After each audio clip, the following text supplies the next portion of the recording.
හයි කොහොමද? අද වැඩේට මම පාවිච්චි කරන්නේ මෙන්න මේ ටූල්ස් ටික. ඊට අමතරව white gel pen එකයි මොනොසිරෝ ඉරේසර් එකයි පාවිච්චි කරනවා.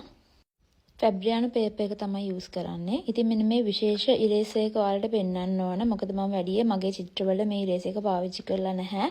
නමුත් අද වැඩේදී මම මේක පාවිච්චි කරනවා. මේකේ පවුඩර් එකත් එක්ක වැඩ කරද්දී බොහොම පහසුයි මේ ඉරේසර් එකකින් වැඩ කරන්න. සාමාන්‍ය ඉරේසර් එකකින් මැකුවන් පස්සේ රොඩු ඉතුරු වෙනවා අපේ චිත්‍රය උඩ. නමුත් මේකෙන් එහෙම ඉතුරු වෙන්නේ නැහැ. සහ මේක අපිට ඕන හැඩයකට නවලා හදා ගන්න පුළුවන්කම තියෙනවා. ඉතින් බලන්නකො මම වැඩ කරගෙන යද්දි කොහොමද මේක පාවිච්චි කරන්න කියලා. ඉතින් මේ පවුඩර් එකත් එක්ක මම මේ පාවිච්චි කරන බ්‍රෂ් එක ගැන නම් නොකියම බෑ. මේක බ්ලෙන්ඩ් කරන්න පාවිච්චි කරන බ්‍රෂ් එකක්. බලන්න අපිට කොච්චර ස්මූත්ලි මේ පවුඩර් එක මේ පේපර් එකට ඇප්ලයි කරගන්න පුළුවන්ද කියන එක. ඉතින් මේකෙන් තමයි මම මූලික වර්ණය, හැමේ වර්ණය සකස් කරගන්න සහ ෂේප් එක හදාගන්නේ. අපි අඳින පෝර්ට්‍රේට් එකේ ෂේප් එක මම මුලින් මේකෙන් හදා ගන්නවා. ඊළඟට තමයි ඒකේ එළිය අඳින්න ඕන ඩීටේල් වලට තමයි අපේ රබින් ටූල් අපි ඉස්සරින්ම පාවිච්චි කරන රබින් ටූල් සෙට් එක පාවිච්චි කරලා මෙන්න මේ විදිහට ඩාර්ක් වෙන්න ඕන තැන් වලට ඇප්ලයි කරගන්නේ. ඉතින් බලන්න මම අර මුලින්ම කරන්නේ මම මේකේ මුකුත් අවුට්ලයින් පාවිච්චි කරන්නේ නැහැ. ග්‍රිඩ් මෙතඩ් එකට යන්නෙත් නැහැ. ෆ්‍රී හෑන්ඩ් තමයි චිත්‍රය අඳින්නේ. ඉතින් ෆ්‍රී හෑන්ඩ් අඳිද්දි කෙනාව හරියටම කෙනාගේ පරිමාණ ගන්න නම් මම මේ අඳින ක්‍රමය ගොඩාක් පහසුයි. මොකද දැනටමත් ඔයාලට තේරෙනවා ඇති ඒ කෙනාගේ හැඩ මතුවෙමින් පවතින බව. තාම ඩීටේල්ස් වලට ගිහිල්ලා නැහැ. බලන්න මම මේ ඉරේසර් එක පාවිච්චි කරන විදිය. ඇතරම හරීම පහසුයි.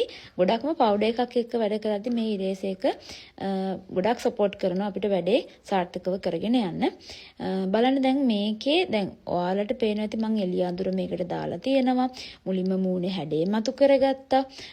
ඒවත් එක්ක තමයි අපිට ටික ටික අඳිද්දි තේරෙන්නේ මෙයාගේ දැන් මම ගත්ත ප්‍රමාණ හරිද පරිමාණ හරිද කියන එක. කොහේ හරි තැනක පොඩි වෙනසක් දැනුණොත් අපිට ඉරේස් කරලා ඒක හදා ගන්න පුළුවන්. ඊළඟට මම මෙතනදී ස්ටෙඩ්ලර් ලුමෝග්‍රාෆ් බ්ලැක් එකේ 8B පැන්සලයි 2B පැන්සලයි පාවිච්චි කරනවා. 8B එක තදම පාට එන්න ඕන තැන් වලටත් 2B එක ලා පාට වල එන්න ඕන තැන් වලටත් විදියට ඩීටේල් කරන්න තමයි මේ පැන්සල් මම පාවිච්චි කරන්නේ. බලන්න ගොඩාක් තද කළු පාටයි ඒක. අර ඉස්සෙල්ලම අපි මේ වගේ දෙකකින් ඇදගෙන යන්න ගියොත් පටන් ගන්නවෙදී මම මෙහෙම කරොත් අපිට වැරදෙන තැන් මකන්න බෑ. හරි කරදරයි.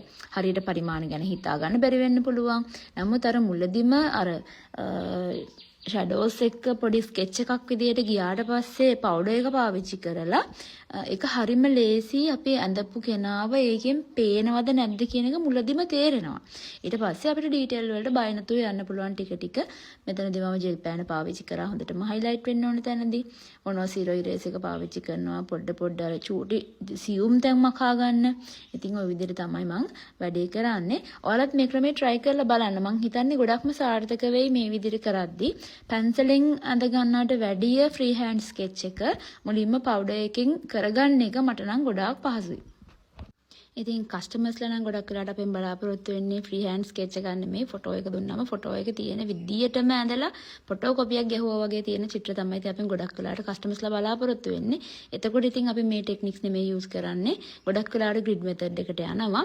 නමුත් මම නම් හරිම කැමතියි ෆ්‍රී හෑන්ඩ් මෙන්න මේ විදියට චිත්‍ර අඳින්න. ඒක පුදුම නිදහස් කාලයක් අඩුවෙන් යන වැඩක්. ඉතින් ඔන්න ඔය විදියට තමයි චිත්‍ර ඇඳලා ඉවරුනේ.